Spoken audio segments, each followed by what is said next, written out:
Now, over the years, I have seen a lot of websites succeed, and I've also seen a lot of websites fail. And for the most part, a lot of the failures could have been prevented.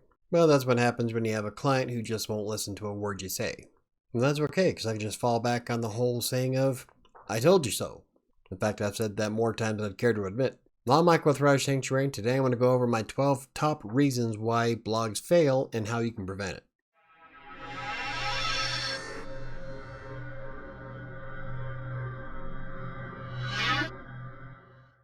Now, each blog is going to be unique in its experience online.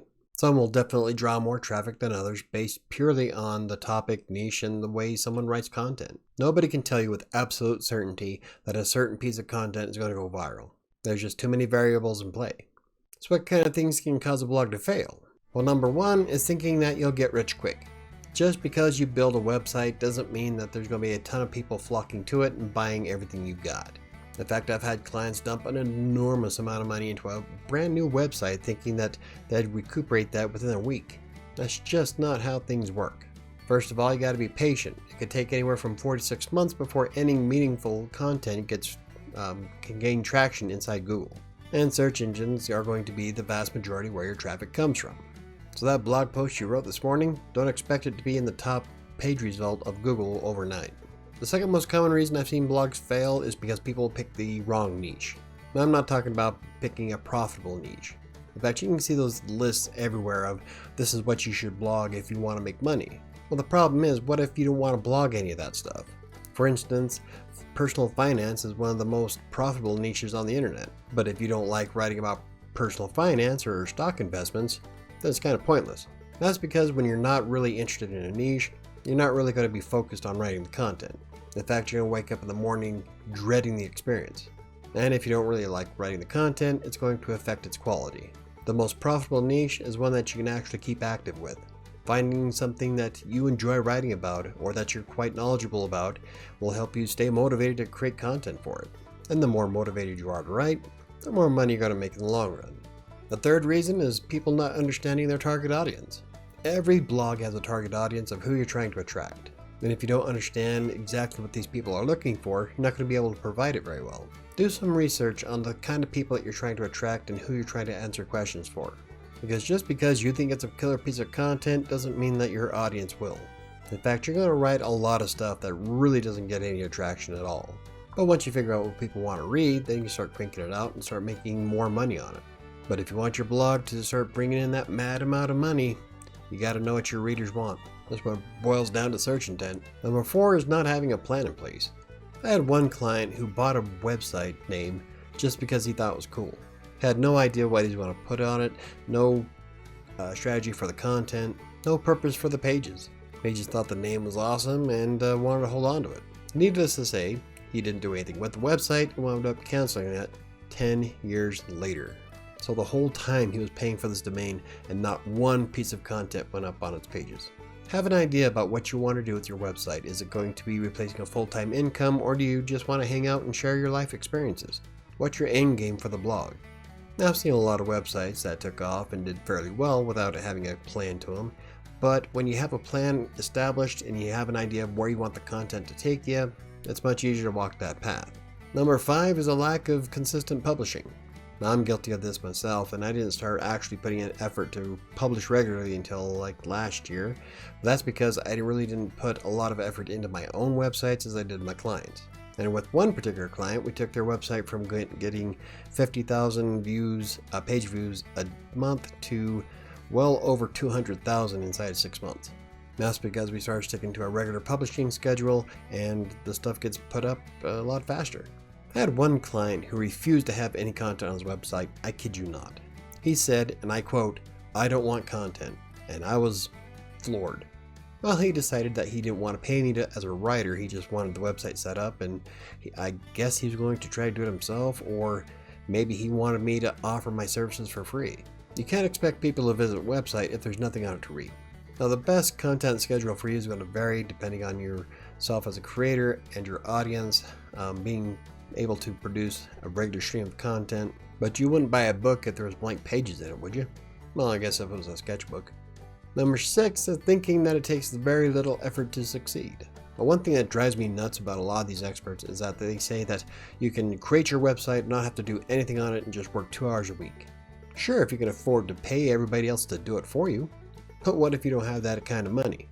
Then yes, it's going to take an extreme amount of effort to maintain a blog to get to a certain point. In the very beginning, it'll be you who writes the content, you who does the maintenance, and in some cases you might have to learn how to be a web developer and learn a little bit of code. Just remember that it could take an extreme amount of time to build up a blog to certain levels of success depending on what your view of success is. For example, depending on the niche, 50,000 page views a month could require anywhere from 1,000 to 5,000 pieces of content. Some will be able to do it with less, some will definitely need more. But don't think that in the beginning that you're just going to be able to write one blog post and forget about it the entire month. Number 7 is a lack of marketing. Now it's true that organic search from sites like Google is going to make up the vast majority of your traffic. However, sites like Twitter, Facebook, LinkedIn, Pinterest, social media of all kinds, email marketing campaigns, push notifications, all of these things help get your website in front of more people as quickly as possible. Everything from guest blogging to having an email subscription plan is going to be very beneficial. Number 8, and one I see quite often, is poor web design. I had a client back before 2010 who just loved some of the most god-awful colors. I mean, he was extremely basic, and the site just never ran properly. He kept thinking that he was an expert coder, and he wasn't. At one point, he had so many ads on it, it looked horrible. It almost looked like you were looking at the coupon page out of a newspaper. At that point, you can't even read the content. It's nothing but ads.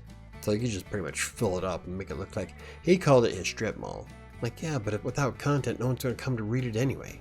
At any rate, keeping the website sleek and easy to use is far superior.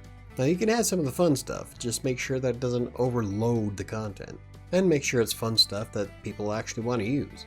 Like, you can load up a lot of different plugins on the front end of your website, and it's going to hurt your site's performance. And for what? Because you have one visitor out of 1,000 that might enjoy a weather widget? Pick the plugins that your audience are actually going to appreciate. Number 9 is not adhering to SEO practices. And this one used to drive me nuts back in the day. And shortly after Google's 2012 Panda update, I had one client who wanted his keywords in every 15 words. Like, that's oversaturating, and Google's going to penalize the content. He didn't care, that's how he wanted it, so that's how I wrote it. And just like I said, it penalized it. And that's just the tip of a very large iceberg. I have seen clients do some insane stuff with their websites that were not SEO. Something else, another one of my favorites was thinking just because he added one keyword in there and published a 200-word post that Google was going to throw it up on the first page, and he was upset because it wasn't on the first page of Google. Like, A, that was 20 minutes ago, B, you don't even have content on your website, and C, that's not how it works. Now, you don't need to be an SEO expert in order to get a blog to be successful, but at least practice some of the most common things. And nowadays, all the tools that are available will actually tell you how to fix certain problems. So it's definitely worth keeping your thumb on the pulse of Google to make sure that you're practicing search engine optimization. Number 10 is relying on free blogging platforms. Now, there's really nothing wrong with free blogging, but the free sites really don't get as much love in Google search as a regular domain name. I had one client that I had to write a couple of articles for his free blog on WordPress.com, and then he was always trying to figure out why his stuff wasn't being searched for in Google. And that's because Google puts priority over actual domains. Now, free sites aren't bad. I mean, if you want to just do something like a blog where people can get a hold of you, or if you want to share your life story, then that's great. But if you're trying to make a lot of money on it, you have to move past that, because a lot of free systems are going to limit greatly what you can add to a website. Self-hosted WordPress sites are far superior than anything you'll find on the free site. That's because you have full run of virtually anything you want to do to it. But with a free blog, you can't. You're going to be extremely limited in what you can do. Number 11 is focusing on the wrong goals. And because a lot of people are impatient and they're not able to replace their full-time income within the first month, they abandon their site. Instead, focus on goals that you have absolute control over. For example, you have complete control over how many words you write in a week, how many blog posts you publish this week, how much time you're going to spend researching how to fix your website. Focus on goals that you have control over, not somebody else. And lastly, and probably one of the most profound reasons why blogs fail, is the lack of motivation. I had a client that had 15 domains, only one of them actually ever had content on it. That's because he didn't have the motivation to do anything with those websites. That, and I think he was a bit of a cheap ass. Now, even my sites, I lacked motivation for the longest time, and as soon as I started putting content on them, that's when everything started picking up. And keep this in mind, depending on your goals, it's going to take a lot of content to get to a certain point. Blogging is all about the long game. You have to find ways to motivate yourself to continue writing. And this is where having the right niche comes into play because, well, like I said before, if you enjoy the niche, you're more likely to keep writing. But you gotta find ways to keep yourself excited to create content every day. So what are the hardest things about keeping your website going? Right now, for me, I think the hardest part is trying to maintain all 5 blogs at the same time. That's because I put way too much on my plate.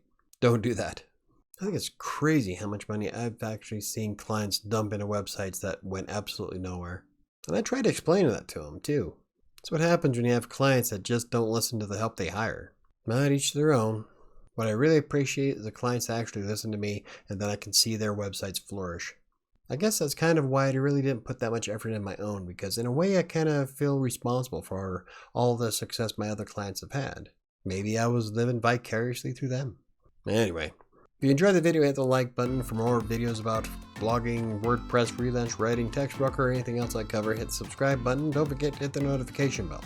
I think it's going to do it for me today. I'll see you on Monday.